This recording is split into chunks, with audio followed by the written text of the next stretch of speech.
Magandang gabi, Luzon, Visayas at Mindanao. Narito na ang nagkakaisa at pinakamalawak na pagbabalita. Sa pangunguna ng Presidential Communications Office na kinabibilangan ng Philippine Information Agency, Philippine News Agency, Presidential Broadcast Service, Radyo Pilipinas, IBC at PTV. Ihahatid namin ang mga komprehensibo at mahalagang balita mula sa iba't ibang bahagi ng bansa. Mula sa PTV, ako po si Joshua Garcia. Ito ang Balitang Pambansa. Ngayong gabi sa Balitang Pambansa, Malacanang nagbabala laban sa mga naglipa ng fake news kaugnay sa 20 pesos na kada kilo ng bigas. 20 pesos na kada kilo ng bigas, malaking tulong sa pagbabudget sa pagkain ayon sa mga nakabili sa Lucena City. Kauna-unahang kadiwa ng Pangulo sa National Capital Region Police Office, binuksan na. Principal sa viral graduation toga post, sinibak sa pwesto.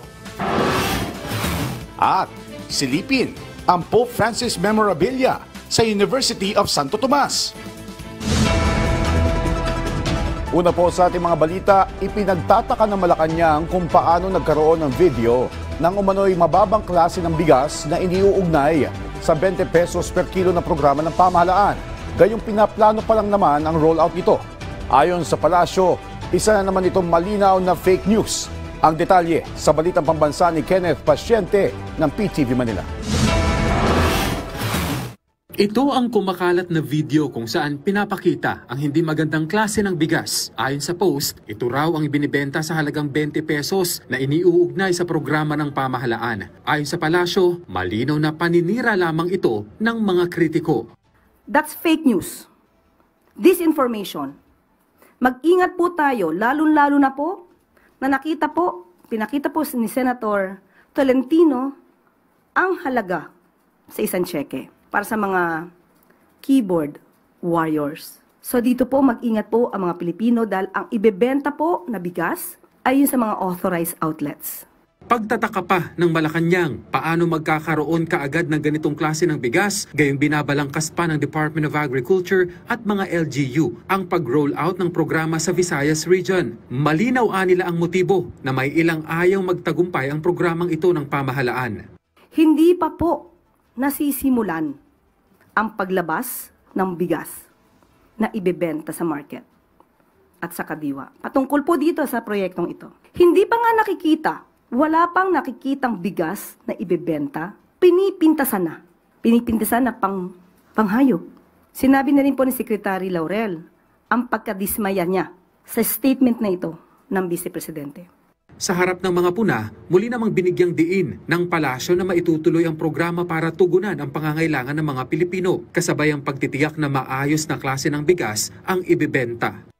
Ang kagustuhan po ng Pangulo ay makapagbigay ng magandang serbisyo sa inyo. Huwag po natin hayaan ang mga ganitong klase ng pananalita ay makasira, hindi lamang sa Pangulo, kung hindi sa buong bansa. Hindi pa po nagro-roll out itong mga ibebentang bigas. Hintayin na lang po natin kapag po natapos na po yung guidelines at nailabas na po ito, at saka natin mapapakita kung ano ba ang magiging resulta para sa mga kababayan natin, lalo na pagka nasa laylayan ng lipunan. Nilinaw din ng Malacanang na unang ipatutupad ang programa sa Visayas Region dahil unang nagpahatid ng kagustuhan na makipagtulungan ng mga lokal na opisyal doon. Mula PTV Manila, Kenneth Pasyente, Balitang Pambansa. Mas pinalawak pa ng pamahalaan ang maaabot ng murang bigas at mga bilihin. Ito ay matapos ilunsad na rin sa Camp Bagong Diwa sa Taguig City ang Kadiwa ng Pangulo Program. Ang detalye sa Balitang Pambansa ni Rod Lagusad ng PTV Manila. Sinamantala na ni Police Captain Virgie Galang ang pagkakataon na makapamili sa Kadiwa Store na inilatag sa Camp Bagong Diwa sa Taguig City. Magandang pagkakataon na niya ito dahil hindi na kailangang lumayo, lalo't abala rin sila sa kanilang trabaho, pero nakabili pa rin ng kanilang uulamin sa kanilang bahay. Actually nakakapamili ako pag sa ordinary is mga umabot ako ng nasa 1,000, ganun. So far ngayon, at least kalahati yung na-saving ko doon sa pinamili ko dito sa fruits, tsaka doon sa mga gulay na ino-offer ng Kadiwa. Bunga ito ng patuloy na programa ng pamahalaan sa pagkakaroon ng mas murang bilihin. Ito ang kauna-unahang kadiwa sa Pangulo sa kampo na inaasahang malaking tulong para sa mga empleyado rito. Kabilang na rito ang mga pulis, kanilang mga pamilya at maging tenant sa kampo. Kasama na rito si Nanay Marcela na may anak na pulis na nagtatrabaho sa kampo. Mas mura dito. Sa isang araw, hindi naman kami araw-araw nagmamalengke. Every other day. Ang 500 ko, minsan naubos, minsan hindi. Inaasahan na masusundan pa ito kada buwan kung saan magkakaroon pa ng pop-up o tent para rito. Ididikit rin sa araw ng sahod ang pagkakaroon ng kadiwa para mabigyan ng pagkakataon ang lahat na makabili. Pinilaan din dito sa kadiwa ang iba't ibang murang gulay tulad na lang ng sitaw na mabibili ng 20 pesos ang kada tali. Pagdating naman dito sa ampalaya at okra, mabibili yan ng 100 pesos ang kada kilo at itong upo na ito ay mabibili ng 45 pesos ang kada piraso. At para naman sa mga gustong magpakbet ay mabibili mo itong kalabasa na nasa 45 pesos ang kada kilo. Ang ibang gulay ay mura rin na mabibili kung saan ang repolyo, pechay, bagyo pechay, siling green at labanos ay nasa 100 pesos ang kada kilo. Ang sayote naman ay mabibili ng 40 pesos kada kilo, ang kamatis ay 50 pesos per kilo, ang patatas na nasa 85 pesos ang kada kilo. Samantala, ang lettuce ay nasa 130 pesos ang kada kilo, bell pepper at celery na mabibili naman ng 150 pesos ang kada kilo. Mura rin ang bigas dito na mabibili ng 29 pesos kada kilo ang NFA rice at 35 pesos naman sa ibang klaseng bigas. Okay naman po so far. May bibili naman po. Kaka-start lang din po ng selling namin. So far maganda rin naman po. May bumibili rin naman. Malaking bagay rin ito para sa kooperatiba na nagbebenta dito. Nakatulong din sila sa mga farmers namin. Malaking tulong po kasi yung mga farmers natin, hindi na sila mahirapan magbenta sa mga produkto nila. Magtatagal naman hanggang alas 5 ng hapon o hanggang may supply ang kadiwa sa Camp Bagong Diwa. Mula sa PTV Manila, Rod Lagusad, Balitang Pambansa. Malaking tulong sa pagbabudget sa pagkain ng isang pamilya ang 20 pesos na bigas. Kung paano, ang detalye sa Balitang Pambansa ni Carmi Isles ng Radyo Pilipinas, Lucena. Saya po ako dahil makakamura na. Laking tuwa ni Nanay Rowena nang marinig na sisimula na ang pagbebenta ng tig 20 pesos kada kilo ng bigas sa Visayas. At dahil naisip Pangulong Ferdinand Marcos Jr. na ipatupad ito sa buong bansa, malaki raw ang matitipid ni Nanay Rowena dahil 8 ang anak nilang mag-asawa. Sa maghapon nga raw, lampas 2 kilo ng bigas ang isinasaing nila. Sa kwenta ni Nanay Rowena, makakabili na sila ng masarap-sarap na ulam kung may mas murang bigas na mabibilhan. Dating 60 kilo po ang kilo ng bigas ay yung 20 pesos. Ngayon, kung sakaling magkakatotoo, ay di 20 pesos po na bigas. Pagpalagay na 40 pesos sa ulam, aba, ay buhay na buhay na. Sa ngayon, naglalaro sa 38 pesos hanggang 58 pesos ang kada kilo ng bigas na ibinebenta rito sa Lucena City Public Market. Dahil sa malasakit ng pamahalaan, sa ilalim ng pamumuno ni Pangulong Marcos, umaasa si Nanay Rowena na magiging available rin sa kanilang lugar ang tig 20 pesos na kada kilo ng bigas. Mula sa Radyo Pilipinas, Lucena, Carmi Isles para sa Balitang Pambansa. Samantala, tuloy na ang pagbebenta ng 20 pesos kada kilo ng bigas matapos mabigyan ng exemption sa election spending ban ng programa. Pero may mga inilatag na kondisyon ang Commission on Elections. Ang detalye sa Balitang Pambansa ni Harley Valbuena ng PTV Manila. Nagbabala ang Commission on Elections na babawiin ito ang exemption sa election spending ban sa pamamahagi ng ayuda ng ilang lokal na pamahalaan kapag mapatutunayang ginagamit ito sa pangampanya o vote buying. Ito ay matapos na suspendihin ng COMELEC ang exemption ng ayuda sa pamahalaang panlalawigan ng Batangas dahil sa alegasyon na ang Progressive Allied Batangueños na pwede itong magbigay ng undue advantage kay Batangas Governor Hermelando Mandanas na tumatakbo naman sa pagka-vice-gobernador ng probinsya. Gayun din ang kaliwat ka ng show cause orders na ipinadala ng COMELEC sa iba't ibang kandidato. Ayon kay COMELEC Chairman George Garcia, malinaw sa panuntunan ng exemption na wala dapat presensya ng mga kandidato sa distribusyon ng ayuda. Hindi po mag-aatubili ang inyong COMELEC na ito ay tanggalin sa kanila. Ganong all exemption should always be interpreted against the grantee. Ipinaalala naman ni Garcia na hindi ipinagbabawal ang pamamahagi ng ayuda sa panahon ng eleksyon basta't mayroon itong exemption mula sa poll body. Samantala, nakahanda na rin ang COMELEC na tanggapin ang mga isusumiting paliwanag ni na Manila Mayoral Candidate Sam Verzosa, Caloocan City Re-electionist Mayor Along Malapitan at iba pang kandidatong inakusahan ng vote buying. Kung sakali yan talaga ay distribution ng ayuda na binigyan natin exemption, sinunod ba yung conditions na naandun sa binigay natin na exemption? Sinabi ng COMELEC na magtutuloy-tuloy ang pag-i-issue nila ng show cause orders hanggang sa susunod na linggo. Tiniyak naman ng task force kontra bigay ng poll body na kaagad nilang aaksyonan ang mga magiging tugon ng mga kandidato sa show cause orders. Kapag nilabas po yung show cause order at sumagot naman sila within the given time frame, I'm sure that the committees and the task forces are up to the task.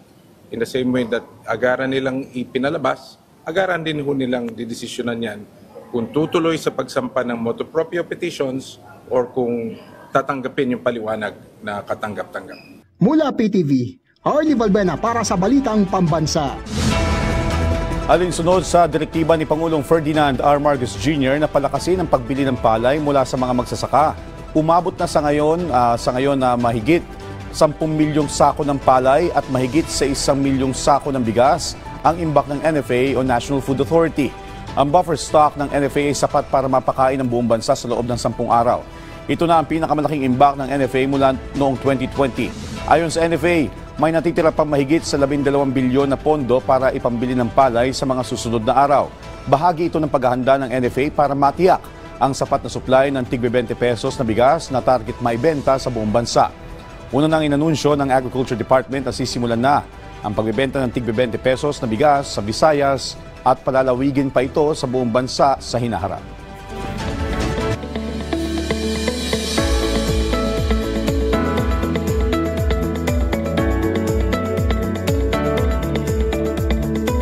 Samantala, sa harap ng inaasahang pagtaas ng bilang ng mga kaso may kinalaman sa tag-init, pinaalalahanan ng Malacanang ang mga miyembro ng PhilHealth na may inpatient benefits packages para dito sa accredited hospital sa buong bansa. Kabilang sa mga sakit na ito ang heat stroke, heat exhaustion, dehydration, chickenpox at iba pa. Maaari maka-avail ang mga miyembro na mula 7,000 hanggang 19,000 pesos. Mas mapapalawak naman ang digital infrastructure sa bansa matapos ang paglulunsad ng AI Ready Vitro Santa Rosa Data Center. Ito na ang pinakamalaking hyperscale facility sa buong bansa. Ang Vitro Santa Rosa ay isang hyperscale ready na data center. Ligtas, mabilis at hanghanda para sa mga makabagong teknolohiya tulad ng AI. Konektado rin ito sa mga data center sa Makati, Pasig at Parañaque para masiguro ang seamless network reliability. Nagbigay na ng update ang Malacanang sa kaso ng dinakip na Russian vlogger at principal sa viral Toga ban sa Antique. Sinagot rin ng palasyo ang pahayag ni Vice President Sara Duterte ukol sa pagpapaabyenda sa konstitusyon. Yan at iba pang balita sa Balitang Pambansa ni Kenneth Pasyente ng PTV Manila.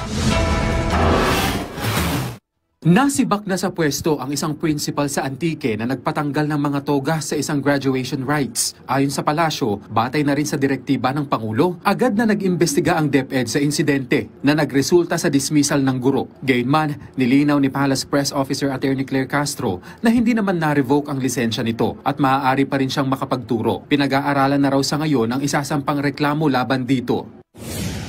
Nasampahan na rin ang kaso ang videographer ng Russian vlogger na nangharas sa ilang Pilipino. Nasampahan ang videographer na si Christopher Dantes ng kasong unjust vexation. Tiniyak ng palasyo na mabibigyan ito ng karapatang dumipensa. Itinanggi naman ng Malacanang ang pahayag ni Vice President Sara Duterte na may utos ang Pangulo na amyendahan ang saligang batas. Wala pa po tayo nadidinig mula sa Pangulo, kaya nagtataka po tayo kung bakit ganito po ang naging turan ni Vice Presidente.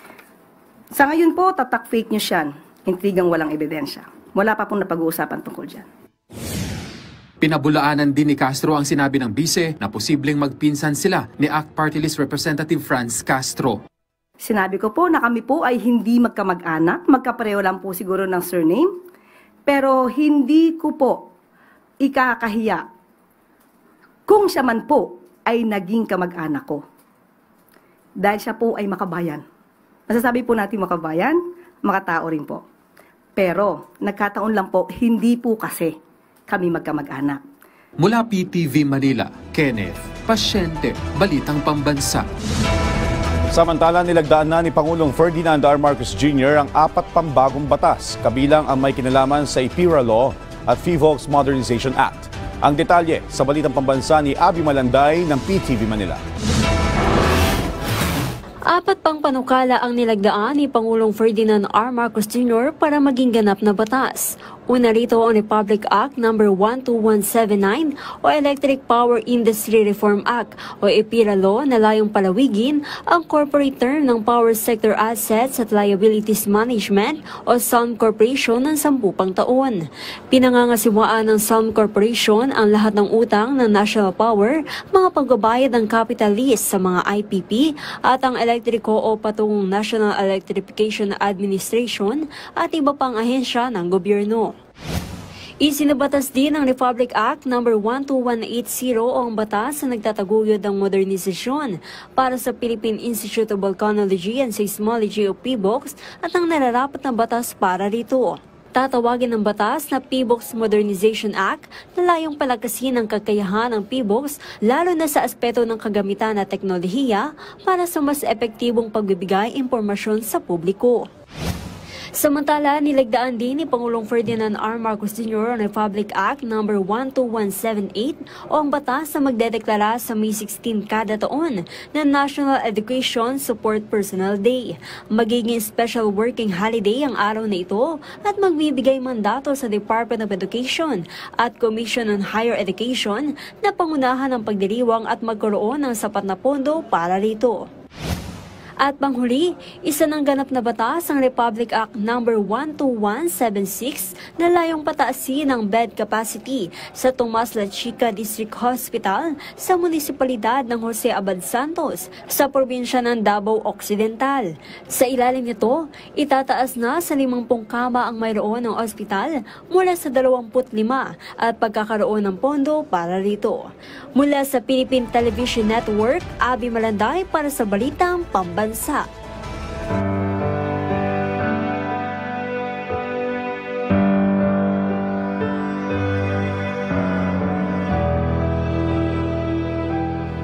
Isasagawa sa Sabado, April 26, ang libing ni Pope Francis. Nasa 130 foreign delegations ang kumpirmadong dadalo sa funeral rites, kabilang si Pangulong Ferdinand R. Marcos Jr. at First Lady Liza Araneta Marcos. Sa 50 head of states at 10 monarchs na dadalo. Samantala, inilabas na ng Vatican ang magiging itsura ng punto ni Pope Francis.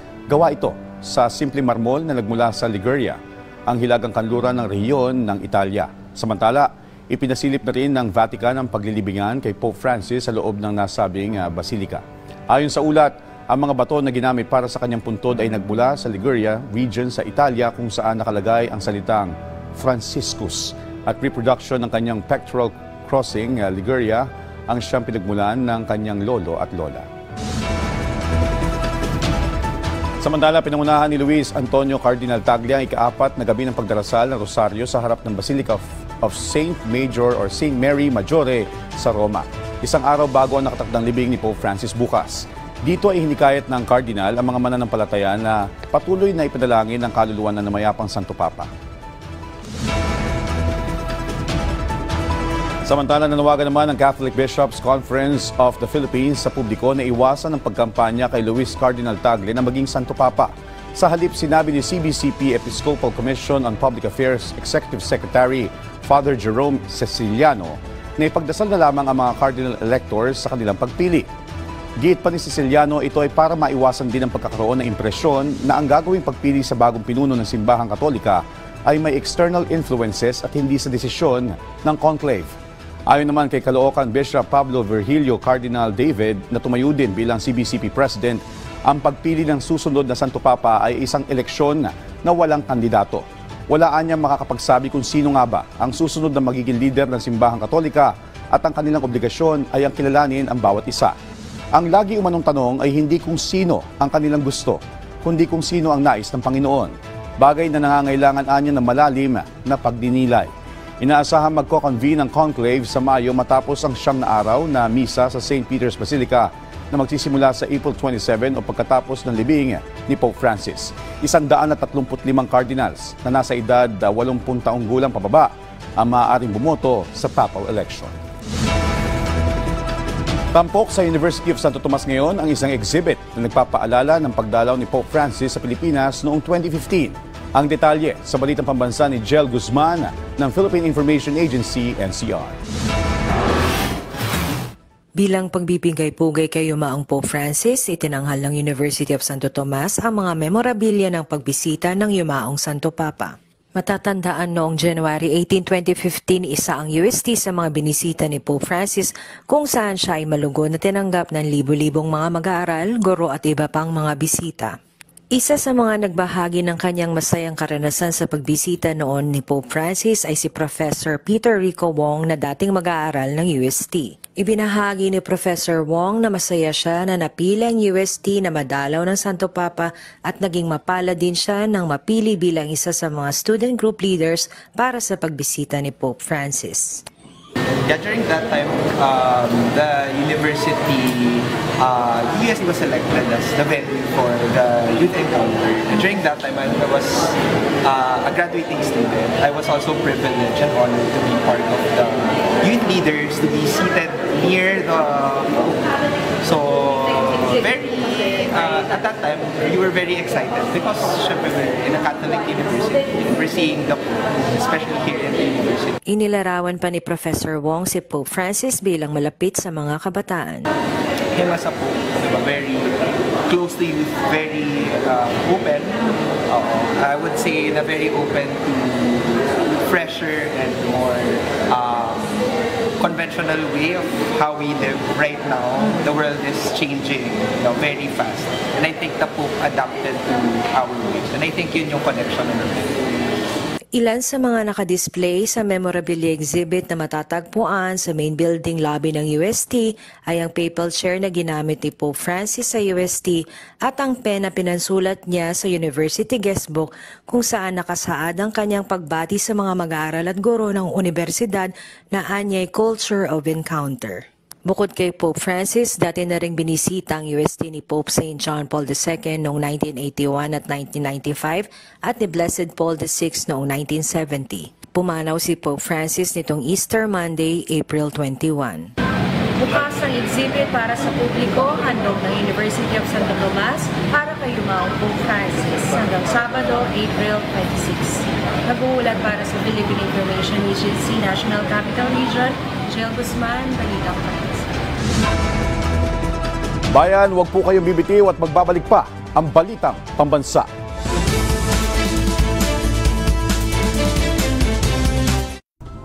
Tara, lumikha! This week, we're going green. Exciting na crafts na may kinalaman sa Earth Day ang inyong abangan. Tulad nitong Nature Collage, Earth Day Drawing,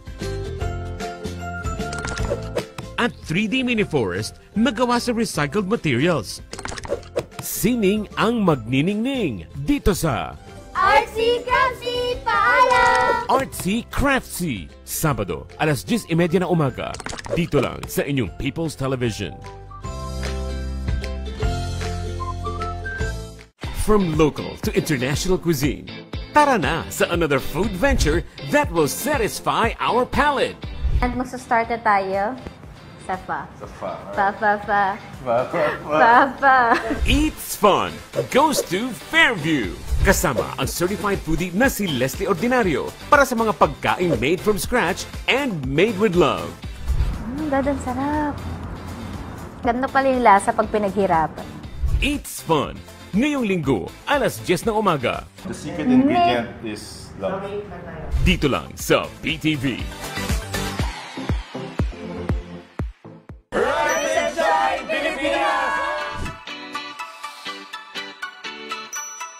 Talagang perfect ang bawat umaga basta't may kape, pandesal at RSP Barkada. Kaya naman tutok na sa favorite morning show ng bayan, Rise and Shine Pilipinas!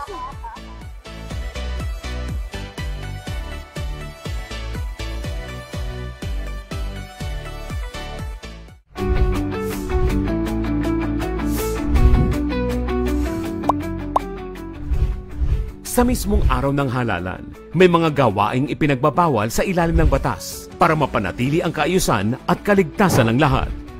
Ayon sa ating Omnibus Election Code, iiral ang liquor ban at ipagbabawal ang pagbebenta, pagbibigay at pag-inom ng alak isang araw bago ang eleksyon. Hindi rin maaaring tumanggap o magbigay ng libreng pagkain, inumin, pamasahe o regalo mula sa mga kandidato. Bawal na ang pangangampanya, pati na rin ang pagtitinda malapit sa mga polling precinct. Bawal din ang pagboto ng higit sa isang beses o pagsasubstitute para sa isa pang botante. At hindi rin muna papayagan ang mga sabong, karera, boxing, perya at iba pang recreational sports sa araw ng halalan. Isang mahalagang paalala mula sa inyong Election TV. Naghahangad ng isang malinis, maayos at mapayapang halalan para sa bayan.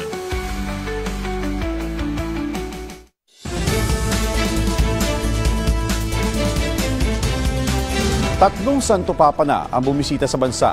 Nakatulong ito para mapalapit pa ang simbahang Katolika sa mas maraming ordinaryong Pilipino at mapalalim pa ang kanilang pananampalataya. Yan ang balitang pambansa ni Rod Lagusad ng PTV Manila. Pilipinas ang bansa sa Asia na may pinakamalaking bilang ng mga Katoliko, kung saan mayorya ng populasyon ay mga Katoliko. Malayo man sa Vatican City ang Pilipinas, ang isa sa mga bansang nabisita ng mga Santo Papa sa nakaraang mga taon. 3 sa nakaraang 5 Santo Papa ang nakabisita sa Pilipinas, dahil dito 4 na papal visit na ang natungayan ng bansa. Una rito si Pope Paul VI, ang kauna-unahang Santo Papa na bumiyahe sa eroplano.